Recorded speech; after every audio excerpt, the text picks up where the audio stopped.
मराठा क्रांती मोर्चे, कोपर्डीची घटना, आरक्षणाची मागणी आणि ॲट्रॉसिटी कायद्यातले बदल, लाखांचे मोर्चे, एक मोठं सामाजिक आणि राजकीय वातावरण ढवळून काढणारी ही जी मोहीम, या सगळ्या मागण्या मराठा समाजाच्या, त्यांचे प्रश्न आणि राणे समितीचं कार्य काय होतं याबद्दल आपण आज बोलणार आहोत राणे समितीचे अध्यक्ष नारायण राणे यांच्याशी. राणे साहेब, स्वागत आहे IBN लोकमतमध्ये आपलं. मराठा क्रांती मोर्चे, लाखांचे मोर्चे, मागण्या 3 प्रामुख्याने, त्यातली एक मागणी आहे ती आरक्षणाची. तुमच्या समितीच्या शिफारसी काय होत्या नेमक्या, आणि हे जे आरक्षण आहे आता 16% ते मराठा समाजाला देणं शक्य आहे का, प्रॅक्टिकली शक्य आहे का?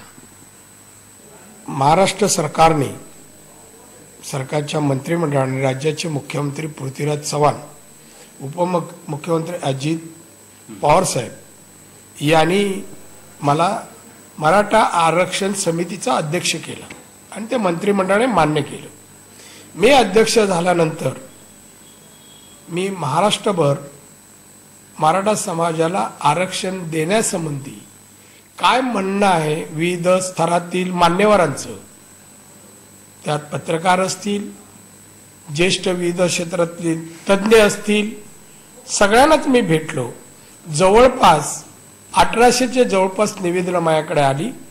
अनेक शिष्टमंडळ मला भेटली, सगळ्यांना भेटलो, सगळ्यांचं म्हणणं मी जाणून घेतलं.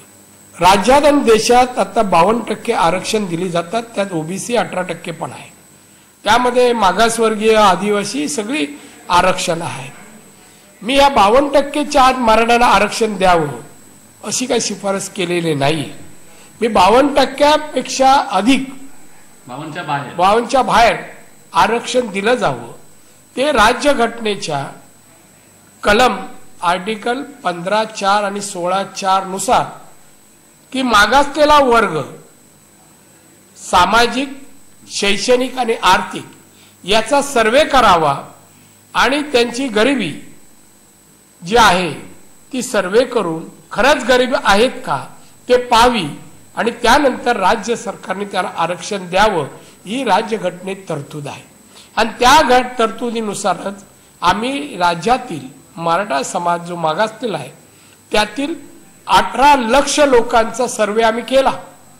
सामाजिक, शैक्षणिक, आर्थिक, नोकरीमध्ये किती मराठे आहेत, शेतीवर किती अवलंबून आहेत, IAS मध्ये किती आहेत, IPS मध्ये किती आहे, उद्योगधंद्यात किती आहेत, खाजगी क्षेत्रात किती आहे, सगळ्याचा अभ्यास केला.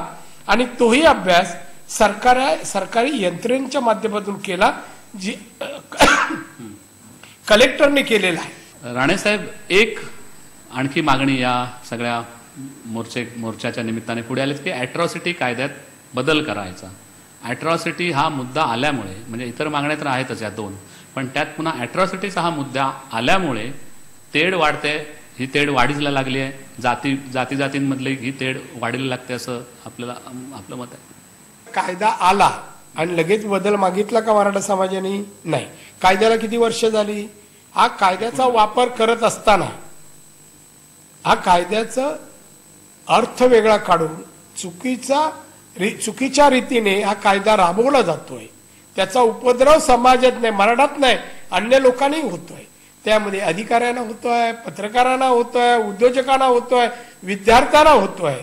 त्यामुळे त्या ॲट्रॉसिटी ऍक्ट मधल्या जे मिसयूज केलेली कलम आहेत त्याचा फेरविचार करावा, कायदा रद्द करावा असं कुठल्याच मराठा नेत्याची मागणी नाहीये. फेरविचार करा, जे जाचक आहे त्याचा फेरविचार करा, एवढीच मागणी आहे. मराठा समाजाला आरक्षण मिळालं पाहिजे याच्या सगळं समर्थन करताना तुम्ही म्हणालात की या समाजामध्ये खूप गरीब वर्ग पण आहे, मोठा वर्ग. आमच्या एकूण 34% मराठा समाज, अन्य समाजाचे पर्सेंटेज मध्ये सगळ्यात जास्त मोठा समाज महाराष्ट्रात मराठा आहे. आणि त्याच्यापैकी जे गरीब आहेत त्यांना 16% आरक्षण मागितलं आहे. जे गरीब आहेत, शेतकरी आहेत, नापीक होते, अमुक होते, आज आत्महत्या केलेल्यांची जी एकूण संख्या आहे त्यात 34% मराठा समाज आहे. 34%. पण या सगळ्या समाजाच्या आर्थिक दुर्बल स्थितीविषयी आपण बोलत असताना एक प्रश्न असा येतो की इतके मुख्यमंत्री झाले मराठा समाजाचे, पण हे सगळे मुख्यमंत्री होऊन सुद्धा या समाजाच्या मागण्यांकडे या त्या मुख्यमंत्र्यांनी दुर्लक्ष केल्यामुळे हा सगळा असा उद्रेक या सगळ्या त्यातून बाहेर येतोय, एवढा खतखत बाहेर येते. मुख्यमंत्री महाराष्ट्राचे होतो, जातीचा होत नाही, हे आधी लक्षात घ्या. आणि महाराष्ट्राचा मुख्यमंत्री झाल्यानंतर महाराष्ट्रात ज्या जाती आणि धर्म आहेत त्यांना समान न्याय देण्यासाठी काम निस्वार्थ बुद्धीने आतापर्यंतच्या मुख्यमंत्र्यांनी केलं. ते नुसते आपल्या जातीचाच जर हे करायचं, जातीचीच प्रगती करायची, तर एकच गरीब राहिला नसतं महाराष्ट्रात. आज जे सर्व वर्गांना आरक्षण देत असताना कोण मुख्यमंत्री होते? मराठा मुख्यमंत्री होते.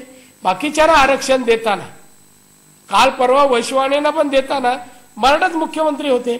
आणि त्यामुळे मागासवर्गीय, दलित, आदिवासी आरक्षण मराठ्यांनी दिले. आणि त्यावेळी त्यांनी आपल्या समाजाकडे म्हणून मुद्दाहून पाहिलं नाही. आणि अशा वेळेला मोठा वर्ग 34% पैकी काही वर्ग हा गरीब राहिला. मग त्याने गरीब राहिलेला ना वर आणण्यासाठी सरकार म्हणून काय प्रयत्न करायला नको का? करायला पाहिजे. मग आरक्षण आज सांगा, मराठा समाजाची मुलं माझ्याजवळ आली की दादा आम्ही 90% मार्क येतात, ऍडमिशन मिळत नाही आम्हाला. कोण म्हणतो मी बीकॉम आहे, एमकॉम आहे, इंजिनियर आहे, डॉक्टर आहे, आम्हाला उदरनिर्वाहाचं साधन नाही, घरात आई वडील उपाशी मारतायत. आणि बाकीच्यांना 35-40% वाल्यांना नोकऱ्या मिळत आहेत आरक्षणामुळे. हे जेव्हा फरक दिसतो तेव्हा नक्कीच चिड येणार कोणाला. या भावनेतून तुम्ही पत्रकारांनी पाहिलं पाहिजे. नुसते मुख्यमंत्री होते, त्या मुख्यमंत्र्यांनी असा कायदा केला का हो की माझ्या मुख्यमंत्रीच्या कारकिर्दीत मी मराठ्यांसाठीच काम करेन, असं कुठला मुख्यमंत्री बोलला का? महाराष्ट्राचा मुख्यमंत्री आणि शिवाजी महाराजांच्या काळात त्यांनी सर्व धर्म जातीच्या लोकांना न्याय दिला. तेच काम सगळ्या मुख्यमंत्र्यांनी प्रामाणिकपणे केलं. पण हे तुम्ही आल्यानंतर, म्हणजे तुम्ही काँग्रेसमध्ये समिती नेमली, राणेसाहेब तुम्ही आल्यानंतर, म्हणजे हे निवडणुकींच्या अगदी तोंडावर आल्या म्हणून हे केलं गेलं काँग्रेस? त्याच्या 1 वर्ष अगोदर केलं. रिपोर्ट द्यायला मी 9 महिने महाराष्ट्रात फिरलो आणि 9 महिन्यानंतर रिपोर्ट दिला. योगायोगाने निवडणूक आली, त्याला काय करणार? आणि निवडणुकीच्या अगोदर अनेक निर्णय होतात, आज निर्णय नाही होत. त्यामुळे त्याच्या मागचं कुठलं राजकारण नाही. पण तोही निर्णय काँग्रेसच्याच राजवटीत झाला. बाकीचे सत्तेवर येण्याचा प्रश्नच नव्हता याच्या अगोदर. आणि आताही आले ते सगळे हे ओढून घेत आहेत अंगावर वाईटपणा. आणि हे नको जे फाटे फोडले जात आहेत ना, हे फाटे फोडणाऱ्यांच्या पाठीमागे बोलवता धनी कोण आहे हे समजण्या एवढा मराठा समाज शून्य आहे. राणेसाहेब, हे एवढ्या मोठ्या संख्येने जे मोर्चे निघतायत, आता लाखाचा आकडा, 10 लाखाच्या वरचे सगळे आकडे आहेत, 11 लाख, 12 लाख, 13 लाख. हे सगळे मोर्चे जे आहेत हे कुठे नेऊन ठेवणार आहेत महाराष्ट्र? मुख्यमंत्री म्हणतात की मी चर्चा करायला तयार आहे. मोर्चांच्या वतीने तयार आहे म्हणजे राज्याचा मुख्यमंत्री तयार आहे म्हणजे काय स्वतःहून मोर्चा घेऊन त्यांच्या बंगल्यात जायचं की काय? जे प्रमुख लोक जे कोण असतील त्यांना मुख्यमंत्र्यांनी बोलवावं. बरं, त्या मोर्चांचे विषय तर माहिती आहेत, बोलवा, त्यांना विचारा आणि कृतीमध्ये आणा ना. नुसती भाषणं कसली करता? नाही आम्ही याचा विचार करतोय, हे करतोय, खाजगीमध्ये एवढं सोडा. खाजगीमध्ये आम्ही असं जे काय बोललं जातं हे काय स्वीकारणार नाही. आता आरक्षण 16% जे यापूर्वी जाहीर झालं होतं ते आरक्षण त्यांनी नोकरी आणि शिक्षणामध्ये द्यावं. या मोर्चांचा शेवट जो होणार आहे तो मुंबईत होणार आहे. खूप 50 लाख सगळे मराठा समाज बांधव एकत्र होणार आहेत. तुमचा सहभाग कसा असणार आहे? तुम्ही कुठे नेमके सहभागी होणार आहात? मुंबईत की आणि अन्यत्र कुठे? मला जिथे वाटेल त्या वेळेला होईल. कुठल्याही जिल्ह्यात, मुंबईत किंवा सिंधुदुर्गात, रत्नागिरीत कुठे होईल. मी माझं ज्या ठिकाणी मोर्चा आहे ती वेळ आणि काळ पाहून मी कुठेही जॉईन होईल आणि होणार 100%. त्याआधी एक चित्र असं होतं राज्यामध्ये, आमदार नितेश राणे तुमचे चिरंजीव, त्यांनी महाराष्ट्रामध्ये मराठा आरक्षण हा विषय घेऊन ठिकठिकाणी मेळावे घेतलेले होते. अनेक पोस्टर्स त्यांचे आहेत आणि जवळपास 16-17 मेळावे त्यांनी घेतले मराठा आरक्षणाविषयी. आणि त्यानंतर हे मोर्चे सुरू झाले. ही कुठेतरी कॅम्पेन सुरू झाले होते का त्यावेळी? म्हणजे काय चित्र, काय होती त्यावेळी? नाही, हे बघा, हे सर्व जे आता ही जी भावना झाली किंवा मोर्चा काढले जातात त्याच्या मागे कोणाची तरी प्रेरणा, कोणाची तरी मेहनत असेल ना. ही जागृती नितेश किंवा निलेश याने आणली ना ठिकठिकाणी. आणि आज जे एका दिवसात हे झालं नाहीये, गेले अनेक वर्ष, 1-1.5 वर्ष हे काम चाललं होतं आणि त्याचा प्रत्यय आज येतो एवढ्या मोठ्या संख्येने. लहान मुलं आहेत, मुली आहेत, महिला आहेत, वृद्ध आहेत, राजकारणी आहेत, व्यापारी आहेत, सगळ्या क्षेत्रातील लोक आहेत. शेवट काय मग याचा या मोर्चांचा शेवट काय, म्हणजे उद्दिष्ट काय आणि काय काय पुढे होणार आहे? आरक्षण मिळेल आणि मागण्या मान्य होतील तेव्हा शेवट होईल. शेवट मागण्याशिवाय होणार नाही. हे सगळं बरोबर आहे, पण सरकार पुढे मग या सगळ्या निमित्ताने कायदा सुव्यवस्थेचा जर प्रश्न निर्माण झाला एवढ्या मोठ्या जनसंख्येत, तर मग काय? सरकार बघेल आम्ही काय आहे, आणि आम्ही का कायदा सुव्यवस्था सरकार का कारवाई करणार घाबरणारे नाही आहोत. आम्ही हक्कासाठी मांडतोय, न्यायासाठी मांडतोय. कायदा सुव्यवस्था त्यांनी पाहावा. सरकार अगदी 12 महिने जमावबंदी महाराष्ट्रात ठेवावी आणि तेच करणार आहेत ते. शेवटचा प्रश्न विचारतो, विरोधकांचा अजेंडा काय या मोर्चांच्या निमित्ताने?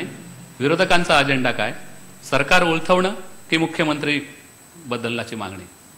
त्या घाणेरड्या राजकारणात मी नाही. मुख्यमंत्री यांनीच राहावं, पण आम्हाला आरक्षण द्यावं.